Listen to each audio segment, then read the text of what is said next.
Oi, pessoal, tudo bem? Hoje a gente vai falar sobre o processo de design e especificamente sobre o que é o tal do Design Thinking, ou carinhosamente conhecido também como DT, né?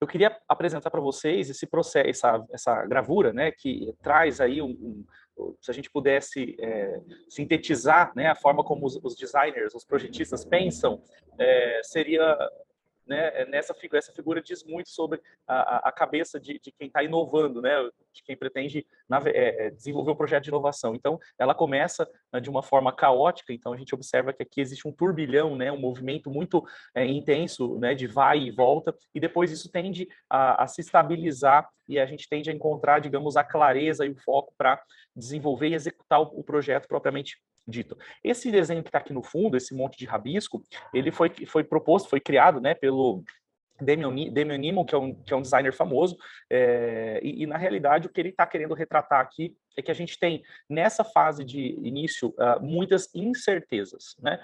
Muitas variáveis que precisam ser validadas, estudadas, tá? Em qualquer projeto. E nesse turbilhão de problemas ou ideias ou incertezas, o que vai fazer com que a gente avance para um foco, né? Para um mar mais calmo, onde a gente consegue ter mais previsibilidade e mobilizar recursos e transformar esses recursos em algo que faça sentido, para a gente sair, né, do campo das ideias e avançar para o campo do mundo prático, a gente precisa pesquisar. Né? A grande chave no design é a pesquisa, seja a pesquisa etnocêntrica, etnográfica, dentro aí dos estudos de antropologia, ou seja, olhar o ser humano, né, ou de psicologia, entender o ser humano, vivenciar com ele, né, o contexto dele, seja pesquisas de levantamento de dados secundários, que a gente tem chamado também de pesquisa desk, ou seja, aquele tipo de pesquisa que você senta na carteira, né, ou na escrivania para poder se debruçar. Né? Então, pesquisa documental, enfim, não importa o tipo da pesquisa ou o método que você vai empreender na pesquisa, desde que você consiga pesquisar para validar essas incertezas e entender mais sobre o fenômeno que você está se relacionando como designer. Né? Então, quando eu digo fenômeno, o problema, o usuário, né, as necessidades do usuário e o possível produto que você vai entregar para ele. Então, para você avançar, sair desse caos, né, a gente precisa realizar pesquisa. E nessa fase onde a pesquisa é necessária, a gente conta muito com a criatividade, já que a gente também tem incerteza. E aqui os recursos materiais, né, financeiros, tecnológicos, não valem tanto, porque a gente não sabe o que ainda a gente vai fazer com eles. Então a gente tem uma grande necessidade de criatividade nessa etapa inicial para chegar num conceito do que a gente quer criar, né, enquanto inovação, e menos importância para a mobilização e execução de recursos. À medida que o tempo vai passando, e aí a gente tem uma segunda gravura sobreposta aqui, que é a dança, né, do design e o teste, que foi depois proposto pelo Alex Osterwalder, criador do Canvas, famoso Canvas, Business Model Canvas. Ele criou essa gravura, né, acrescentou na gravura do Damien Newman essa dança entre o design e o teste. Então, fazendo esse exercício de design, que é conceito, clarificação do conceito do o que vamos ofertar, versus o teste, quer dizer, será que isso para em pé? Como isso funciona no mundo real? Então, quanto mais a gente rodar esse processo, que a gente também pode chamar de processo iterativo, não interativo. Até pode ser interativo, que você vai interagir com vários stakeholders, né? Mas aqui é iterativo, ou seja, é um vai e vem, tá? Enquanto a gente precisa estar amadurecendo determinadas informações e ajustando a proposta de valor do nosso produto, do nosso negócio. Então, esse processo iterativo que se dá entre design, conceito e teste efetivo no mundo real, ele também vai ajudar a gente a avançar da pesquisa para um estágio onde a gente efetivamente vai confeccionar um artefato, um produto, um serviço que faça sentido para o mercado. Tá? Nessa fase onde a gente tem mais clareza, a gente tem aí menos presença da criatividade, porque se a gente tiver muita criatividade nesse momento, ela pode até atrapalhar, né, o projeto nesse estágio, que já está com o conceito mais amadurecido. E a gente precisa de mais emprego de recursos. Então, nesse sentido, a gente vai está mobilizando mais recursos de toda ordem e menos, portanto, menos criatividade. A gente precisa, na verdade, de mais disciplina, né? E aqui a gente está contando com papéis já do time de inovação ou do time de design que sejam mais focados na técnica, né? Então a gente sai, digamos, lá do mundo da arte, da forma, né, das ideias e entra cada vez mais no mundo da técnica, se a gente observar, né, a navegação, digamos assim, do projeto ao longo desse processo de design. Bom, e especificamente falando, então, do Design Thinking, né? Do que se trata isso? O que é o tal do Design Thinking? Se a gente fizer uma tradução literal, é pensamento de design, ou pensamento projetual. No entanto, dos anos 90 para cá, o Design Thinking em si, ele foi se consolidando, se conformando, né, como uma abordagem processual, que tem começo, meio e fim. Embora ele não seja um processo totalmente linear, né? Ele é um processo que tem muito vai e volta, sobe e desce, mas é um processo muito orgânico, digamos assim, e que tem princípios, né? Como eu já havia dito, e a gente vai abordar esses princípios na próxima videoaula, muito claros, né? De como as pessoas, de qual atitude e comportamento e habilidades são esperadas das pessoas. Então, esses princípios, eles demandam muito de quem vai trabalhar com Design Thinking. Mas aqui eu queria me ater ao fato de que o Design Thinking é uma abordagem processual, né, para solução criativa de problemas complexos. O que são os problemas complexos? São aqueles que envolvem diferentes partes, onde diferentes partes possuem diferentes interesses que muitas vezes podem ser conflituosos entre si, né? Então, ou onde a gente tem sistemas interdependentes, onde se eu fizer qualquer alteração em um sistema, outro sistema é afetado, seu desempenho é afetado. Então, sistemas complexos, né, ou problemas complexos, são sistemas que têm subsistemas, né, ou interdependência com outros sistemas. Então, uma parceria entre duas empresas, por exemplo, né, uma startup e uma empresa investidora. A gente tem aí um problema complexo, dependendo do que está na mesa, né? Então, uma fusão e aquisição, por exemplo, né? Se tiver negociação de uma tecnologia no meio, pode ser que a gente tenha que usar o Design Thinking para ajudar a gente a mediar conflitos ou chegar numa solução criativa para resolver, digamos assim, as barreiras desse projeto, né? E ele tem como base, então, o pensamento divergente e convergente, que está lá na apostila, né? Como um dos princípios, né? Alguns dos princípios que estão aí na base, no fundamento do pensamento do design, e ele tem necessariamente o foco no usuário, né? Quem vai usar a solução. Então, quando a gente fala, por exemplo, de fralda de bebê, né? Fralda para o bebê recém-nascido. Quem é o cliente, quem é o usuário? A mãe, o pai é o cliente, porque ele compra, paga. Mas quem usa é o bebê. Então, eu tenho que pensar no perfil de quem usa. Então, o produto é projetado sempre para o usuário. Tá? No Design Thinking, é o usuário, a voz do usuário vem antes de qualquer coisa, tá certo? Existem discordâncias, obviamente, em relação a esse princípio? Claro que existem, né? Esse princípio, ele é imutável, inegociável? Claro que não, né? Então, a gente também tem que entender que, em alguns projetos, isso pode ser relativizado, tá? Mas isso ajuda muito para a gente tomar decisão em empresas mais tradicionais e políticas, né? Então, empresas onde a gente tem uma mentalidade um pouco mais voltada para o mercado mais previsível e a gente quer inovar, a gente sempre vai ter uma aversão ao risco, né? Então, como é que a gente diminui o risco? A gente diminui o risco trazendo a voz do cliente, tá? Trazendo a voz do usuário, principalmente. E aí ela vai desempatar, digamos assim, qualquer divergência na diretoria, no time de projeto, né? Então, a voz do usuário é importante para nortear qualquer projeto de inovação usando o Design Thinking. Ele é multidisciplinar, então ele não trabalha exclusivamente com competências técnicas ou tecnológicas de uma área de conhecimento, do campo de conhecimento, ele não está relacionado a uma engenharia, por exemplo, né? Ele aposta na diversidade de perfis, até porque ele acredita que a colaboração entre diferentes perfis é que vai fazer com que surjam ideias que possam construir o futuro. Então, ele parte do pressuposto de que, se o futuro não existe, a gente pode criar qualquer coisa, né? E qualquer um pode criar qualquer coisa. Isso no campo das ideias. E aí a gente vai trabalhar depois, no segundo momento, com a prototipagem rápida. E aí essa prototipagem rápida vai exigir que a gente ponha os pés no chão, volte para o mundo prático, racional, né? E a gente passe a trabalhar, então, com fatores restritivos. Então, aí a gente vai ver o que a gente tem para poder executar as nossas ideias. De fato, o que a gente tem na mão de ferramenta, de recurso para executar, né? Transformar a nossa ideia em algo tangível, algo palpável que a gente possa apresentar para o mercado. Então, a gente vai aprender fazendo. Então, a gente perde menos tempo planejando no Design Thinking e passa mais tempo aprendendo, fazendo, colocando a mão na massa. Ah, professor, mas como assim? A gente não planeja, a gente sai fazendo? Não. Acontece que, como a gente tem um time maduro, e que aposta na criatividade, na colaboração, a gente consegue acelerar, né, a validação do conceito de solução, do conceito de produto. Então, a gente define muito rapidamente o que a gente quer fazer. A visão de produto, a nossa ambição é definida muito rapidamente. Por isso, a gente tem ferramentas, né, como a Design Sprint, o Sprint, que em uma semana você valida o conceito, o que você vai fazer.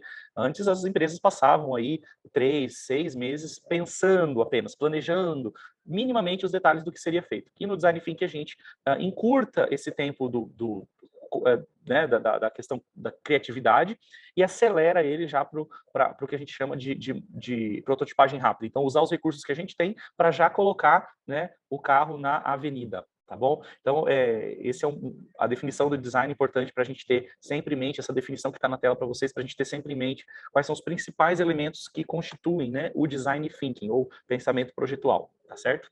Até já! Bom, pessoal, e nessa tela agora a gente deixa o processo de design thinking mais claro, né, mais organizado, melhor do que aquela rabisqueira lá do Damian Newman, né? Aqui a gente consegue enxergar cada elemento, né, no seu devido momento do processo, do contínuo, né, que é o processo de design thinking. Então, aqui a gente consegue visualizar basicamente, né, o que é básico, né, o que é consenso aí dentre os mais renomados autores e profissionais que trabalham com design thinking, tá? Porque o que é importante a gente ter noção de que, dependendo do autor, dependendo do livro, dependendo da empresa, o método, né, a forma como o design thinking é apresentado, ele pode sofrer variações, porque as empresas vão adaptar a metodologia à sua realidade, né? E os autores também, dependendo do repertório daquele autor, do histórico, né, da bagagem dele, ele também pode fazer adequações no, digamos assim, no passo a passo do design thinking, tá? Então, aqui, basicamente, o que a gente tem? Um processo de design thinking que começa, né, com a identificação de desafios. Então, é basilar, né, para o processo de design thinking funcionar, que ele que ele seja alimentado com desafios. E quando a gente fala de desafios, a gente está falando em identificar, né, ou levantar, mapear oportunidades, ou seja, verificar possibilidades de ideias, né, seja em âmbito de processos, de produto, do próprio serviço, né, de políticas organizacionais, enfim, não importa a dimensão do modelo de negócio, mas importa que seja uma oportunidade, né, que possa trazer, agregar mais competitividade, mais eficiência para a empresa, tá certo? E também pode ser um problema que a gente já enfrenta, tá? Então, muitas vezes, né, as empresas, elas mapeiam, levantam esses problemas que causam aí ineficiências, né, causam aí não conformidades, desconfortos, enfim, e é feita uma priorização desses problemas, né? Então, a gente está chamando tudo aqui de desafio, né? Tanto a oportunidade com viés positivo de algo que a gente pode passar a fazer, quanto o problema, aquilo que vem causando ineficiência em processo, falta de qualidade em produto, né? Ou falta de engajamento ou comprometimento dos colaboradores, enfim. Então, a gente pode olhar problemas e oportunidades, tá certo? E uma vez que a gente mapeia, então a gente tem que priorizar os desafios. Com os desafios priorizados, a gente entra, né, na fase de inspiração, que é a primeira fase do design thinking, tá? E nessa fase de inspiração, é muito comum a gente ouvir falar em imersão, né, em mergulho, em vivência, em empatia, porque é nessa fase que a gente vai entender de perto o problema, vivenciando esse problema, né, do ponto de vista do usuário, de quem sofre com esse problema. E aí pode ser o cliente lá de fora, né, ou pode ser o colaborador aqui dentro da cooperativa também, tá certo? Então, a fase de inspiração, ela tem esse grande objetivo de a gente entender o problema, entender onde ele ocorre, qual que é o contexto em que ele se encontra, né? Quando ele ocorre, o que ele causa. Então, aí a gente tem que ir para o corpo a corpo, como a gente diz, né? Olhar cara a cara e entender, sentir, calçar, digamos, os mesmos chinelos, né? Sapatos aí do cliente, fazer o caminho que ele faz para poder sentir um pouco o que ele sente no dia a dia dele, tá? Então, quando a gente fala em inspiração, na realidade a gente está falando em se inspirar a partir do mundo real, né? E aí esse é um ponto, porque um dos princípios do design thinking é ser centrado no usuário. Outro ponto importante nessa fase de inspiração, né, ou de mergulho, é a pesquisa. Então, aqui a gente pode fazer uma pesquisa de levantamento de dados secundários, ou seja, coisas que já foram publicadas, já foram faladas, e conhecimento do ponto de vista formal, né? Mas também podemos levantar conhecimentos mais informais, né? Aquilo que já é tácito na empresa. Então, quem é que já tentou isso antes? Ou até mesmo fazer pesquisas com outras empresas similares e verificar, né, o que aconteceu quando tentaram resolver o mesmo problema ou de que forma foi resolvido, enfim. Então, a pesquisa, seja ela formal, olhando para um conhecimento formal, de levantar referenciais bibliográficos, artigos científicos, mas também uma pesquisa que olhe para o conhecimento mais tácito, informal, aquilo que já tem de conhecimento acumulado na própria empresa, conversas com colaboradores, né? E, claro, as entrevistas, né? O designer, o design thinker, né? Melhor dizendo, mas os designers de uma forma geral, e hoje com a ascensão do UX, né? Do User Experience, a entrevista é fundamental, né? Saber recrutar pessoas e saber conduzir entrevistas é essencial para a gente poder entender melhor o perfil do usuário e levantar a partir dessa imersão, né? Dores, necessidades, desejos, benefícios esperados, né?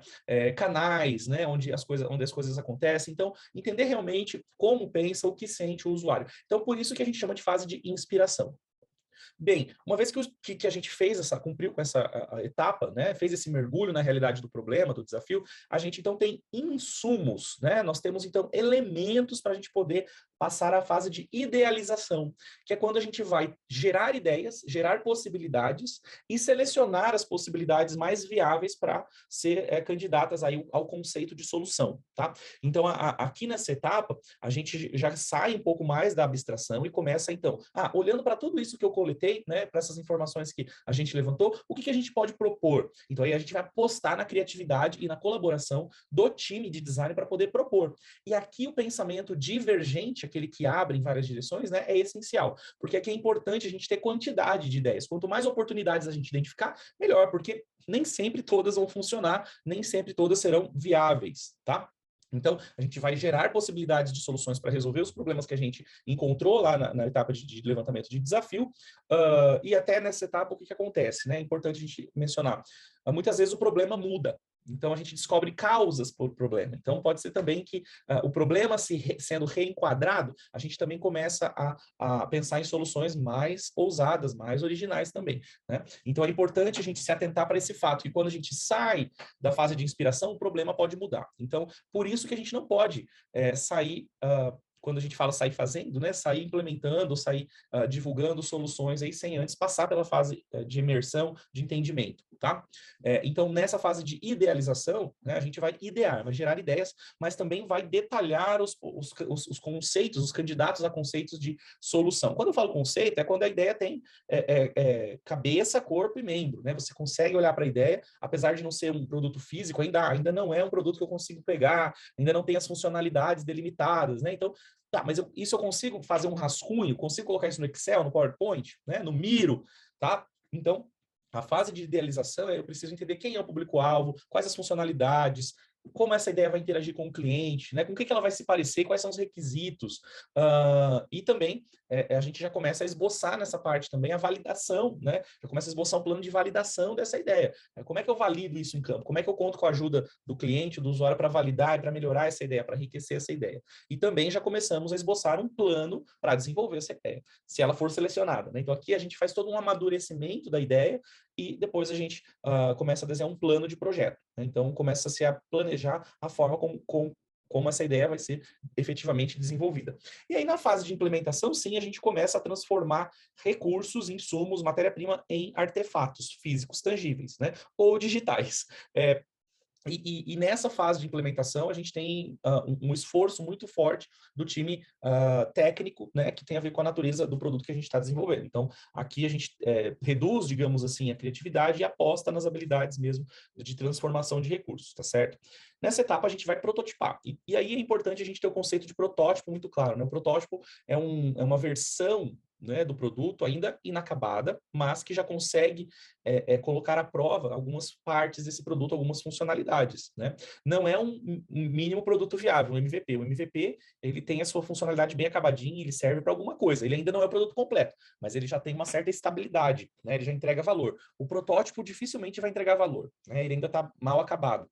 E o protótipo tem vários níveis de evolução também, né? Desde o boneco, do mockup, do wireframe, que são rabiscos ou fluxogramas, né? Até quando o protótipo realmente pode se tornar algo um pouco mais parecido com o que vai ser o produto final. Mas ainda o protótipo, em qualquer um dos estágios, ele não é um produto funcional para ser comercializado, porque o protótipo tem o objetivo de validar premissas, validar hipóteses, e para que a gente possa aprender sobre o produto e verificar como ele interage com o cliente no ambiente, né, do próprio usuário, tá certo? Então, A prototipagem, né, quanto mais rápida, melhor, porque a gente já vai validando e vai tirando dúvidas sobre o nosso produto, tá? E finalmente chegamos à etapa de solução, quando essa solução é entregue, quando ela é implementada e disponibilizada para o usuário, ok? E aí a gente tem que ter claro que nessa etapa, né, entre implementação e repasse, né, dessa solução para a prateleira, para o mercado, a gente precisa entender de mercado,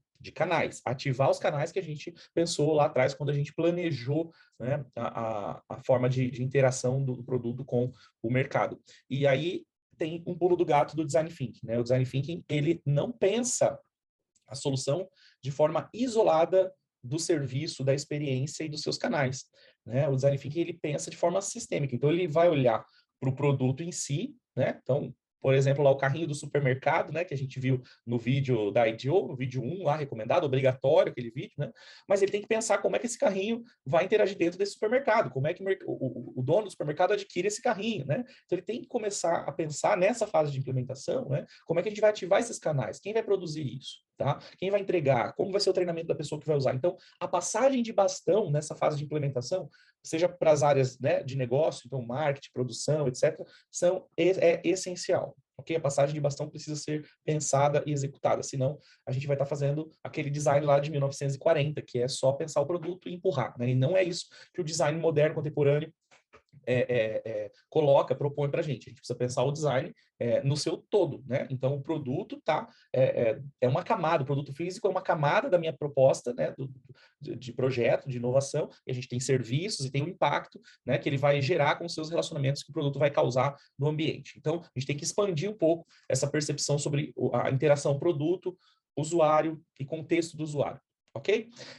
E na parte de baixo aqui, né, eu queria só ressaltar que a gente tem alguns elementos também que são importantes. Né? Então, por exemplo, a criatividade e a pesquisa, né, ela pega toda a parte de inspiração e vai em grande parte ainda do momento de idealização. Na idealização, eu já começo a colocar o pé no chão, pensar de forma mais pragmática, racional, analítica, e já começo a pensar de forma projetual. Né? O quanto vai custar, quem vai executar, quais os riscos, quais as barreiras, quais as metas que eu vou estabelecer para esse produto. Então, eu já começo a pensar na fase de idealização.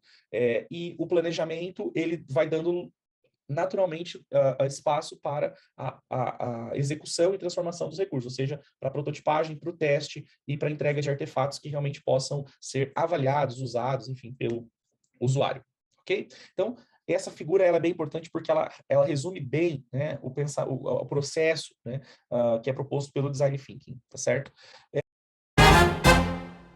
E a gente tem uma outra abordagem que eu gosto bastante também, muitas empresas trabalham com essa abordagem, que é o duplo diamante, né? No inglês, o Double Diamond, que foi pensado, idealizado, proposto lá pelo UK Council, não, pelo Conselho Britânico de Design, né? Isso mesmo, está a fonte ali embaixo na tela. E esse framework, né? Essa forma de olhar o processo de design thinking, ele ganhou o mundo também, ele é muito bem aceito nas empresas, tá? Porque ele fatia o processo em 4 momentos. Então, é muito parecido com o que a gente viu anteriormente. A diferença aqui é que ele vai falar em descoberta, em vez de falar em inspiração ou imersão, ele fala em descobrir, aí ele fala em definir, né? Desenvolver e distribuir, 4 Ds. Então, fica fácil da gente lembrar, né, do duplo diamante. Então, cada diamante é dividido em 2, tá? 2 momentos. No primeiro diamante, aqui, a fase de descoberta equivale à nossa fase de imersão, de vivência com o cliente, de pesquisa de campo ou levantamento de dados secundários. Né? Então, a gente vai entender o problema, entender como ele ocorre, entender o perfil do cliente. Tá? E no definir, a gente vai definir o que nós vamos resolver, então, que parte do problema a gente vai resolver, porque muitas vezes é impossível resolver o problema todo, e vamos definir as ideias. Né? Então, a gente vai gerar ideias e vai definir quais são as ideias que vão compor a nossa solução, nosso pacote de solução, aí, seja produto ou serviço. Tá? Uma vez definido, então, a gente tem o conceito estabelecido. A gente entra, então, na fase de desenvolvimento, que é quando a gente vai também trabalhar com o plano de projeto, a prototipagem rápida, né? E, finalmente, a fase de distribuição, que é quando a gente vai entregar isso para áreas de negócio e para o mercado, ativar os canais, né? E colocar o plano de negócio, de mercado, de produção para rodar. Tá certo? Então, a fase de distribuição é quando o time de projeto ou time de design, ele passa a interagir com as demais áreas de negócio de negócios da empresa e passa a capacitar essas áreas para tocar o barco dali para frente, ok? Então tem uma passagem também de bastão ali. É uma forma de visualizar o processo de um outro jeito, mas a lógica, o espírito é o mesmo, tá? E é importante a gente relembrar aqui, né? Vocês já olharam, já viram lá na apostila, que tem lá uma explicação do pensamento divergente e convergente. E o diamante, né? A forma do diamante, ele representa muito o pensamento divergente e convergente. Então, no pensamento divergente, né? A gente vai ampliar, vai expandir o nosso campo de visão, e a ideia é gerar quantidade, né? Gerar massa de informação, para a gente ter depois sobre o que se debruçar, sobre o que a gente analisar, né? Então, quanto mais informação, mais elemento, melhor para a gente poder ter um material robusto, né? Sobre o nosso problema, sobre o nosso usuário, e também para nos inspirar a gerar ideias. Então, a divergência significa que eu posso ter uma ideia que vai totalmente contra a ideia que você está tendo, mas o importante é que as duas tenham o objetivo de resolver o problema que deu o start, né? Que foi o gatilho desse processo de design, tá? Então, a gente pode ter ideias conflitantes, isso não tem problema. A ideia selecionada, ela vai ser selecionada por critérios objetivos, né? Então, primeiro, o usuário tem que querer, depois eu tenho que ter caixa, e por último, tem que ser viável do ponto de vista tecnológico, técnico, tem que ter talento na minha empresa ou parcerias que me permitam tangibilizar essa ideia, ok? E a convergência, né, tem a ver com fazer escolhas. Eu vou ter que descartar coisas que não passam nesse funil e vou ter que optar por algumas alternativas. Então, divergir significa gerar possibilidades. E convergir significa fazer escolhas, tá? Então, quando a gente fala pensamento divergente e convergente, o diamante, ele representa muito isso. Então, eu gerei 10 ideias, mas eu tenho que escolher só 2, porque meu orçamento não dá para fazer todas essas ideias, né? Não tem funcionário para tudo isso. Ou o cliente não gostou de 8 dessas 10 ideias. Então, essa interação que a gente tem com o usuário é muito importante para que a gente possa poder validar e avaliar e também escolher quais ideias avançam, ok? Aqui a gente está, então, descrevendo, né, o que acontece na fase de descoberta, né? Então, a gente vai fazer uma imersão no problema, entendimento do usuário e gerar possibilidades de ideias, tudo que eu já expliquei anteriormente, tá? E a gente pode fazer isso de inúmeras maneiras, né? Aqui eu trago 3 exemplos. Então, observação, né? Quem lembra aí da Super Nanny, né? Passava no SBT aquela psicóloga, né, de crianças que ficava observando, assim. Então, observação sistemática da realidade, do contexto, né? Entrevistas com os atores-chave de quem está envolvido aí no problema, no desafio, tá? Oficinas junto com o cliente, até ou com colaboradores que atendem os clientes, né? Essas oficinas seriam aí, o pessoal chama de workshop, também tem workshops dentro da empresa para a gente poder levantar insights, né? Ou perguntas para a gente poder trazer as dúvidas e depois a gente ir para campo com essas perguntas, né? Para serem respondidas, enfim. Então, a ordem aí a gente vai definir dependendo do tamanho da nossa dúvida, né? Ou do que a gente quer encontrar. Agora, é importante a gente ter em mente o seguinte, que aqui a gente está indo a campo para se inspirar, não é para validar a ideia de negócio. A gente vai observar, e aí quando a gente voltar para dentro do escritório, a gente vai gerar as ideias, né? A gente já vai tendo ideia, na verdade, enquanto está observando, mas a ideia aqui é que a gente não vá para convencer ninguém de nada, tá? A gente vai para absorver, certo? Depois a definição, então a gente tem que escolher as ideias, os problemas que serão resolvidos, então a gente vai fazer uma grande análise desse conteúdo, né? Vai categorizar, priorizar as informações, tá? Aqui cabe uma análise forte de conteúdo ou análise do discurso das pessoas que a gente entrevistou, então é bem importante a gente lançar mão de alguns métodos qualitativos também para fazer essa análise de informação que está chegando do mercado. Hoje, na época do Analytics, né? Hoje a gente tem Big Data Analytics, tem o Google, o Google Analytics, né? Mas tem um serviço do Google lá que me ajuda a entender a jornada que o usuário faz dentro do meu site. Então, se eu tenho um e-commerce, por exemplo, eu consigo visualizar todo o caminho que ele faz e o tempo que ele perde, né? O gasto, investe fazendo determinada atividade no meu site. Ou num software web, por exemplo, né? Então, se a gente estiver falando de um produto digital, a gente tem que entender que muitas vezes, né, a gente vai ter que começar a usar ferramentas também que olhem para esse universo digital, né, que me ajudem a analisar a informação que foi gerada ali no ambiente virtual, no ambiente digital, tá? Então, não é só ir a campo com prancheta, né, como se fosse aquele antropólogo que ia lá estudar os índios e estudar os animais na floresta, né? Isso eu gosto muito também e é importante fazer, mas a gente tem que entender que no mundo digital a gente vai precisar também de ferramentas digitais para entender o comportamento do usuário no digital, beleza? Uma vez que a gente sabe o que a gente quer atacar e que ideia a gente vai desenvolver para atacar, então a gente entra na fase de desenvolvimento, então a gente vai detalhar a ideia em si, então não adianta dizer que eu vou criar uma cadeira ergonômica para pessoas com LER, sei lá, né? Eu tenho que dizer de que material eu vou fazer. Ah, vou fazer de espuma, vou fazer de plástico, vou fazer de vidro, de madeira. Então, eu tenho que começar a esboçar requisitos e possibilidades dentro do conceito de produto. Então, o conceito é a cadeira ergonômica para pessoas com algum tipo de doença, né, do trabalho. Tá, uma vez que eu defini esse conceito, e aí qual que vai ser o detalhamento dentro disso? Tá? Então, nessa fase de desenvolvimento, a gente vai divergir novamente, porque a gente precisa criar possibilidades, versões diferentes desse produto, tá certo? E depois, na fase de convergência, a gente vai optar pelas versões que efetivamente conversam com o contexto da empresa, do mercado e da tecnologia disponível, obviamente, tá? Esse material vocês têm acesso depois, né? E como às vezes eu passo rápido aqui o slide, vocês também podem dar um pause para ler aí com tranquilidade. Se tiverem dúvidas, né, do que está escrito aqui no vídeo, anote e traz para a gente responder, joga lá no Google Class, né? Professor, não entendi tal conceito, o que é isso? Né? Então, anote e joga lá para a gente conversar depois. E aí, como é que eu implemento um processo ou uma cultura de design na organização? Como é que eu levo o duplo diamante ou aquele outro processo de design thinking lá da IDEO, que foi o primeiro que eu mostrei, para minha cooperativa? Né? Então, basicamente, a gente tem 3 grandes etapas para poder implementar uma cultura de design, principalmente essa cultura de design centrada no usuário, né, e design thinking na organização.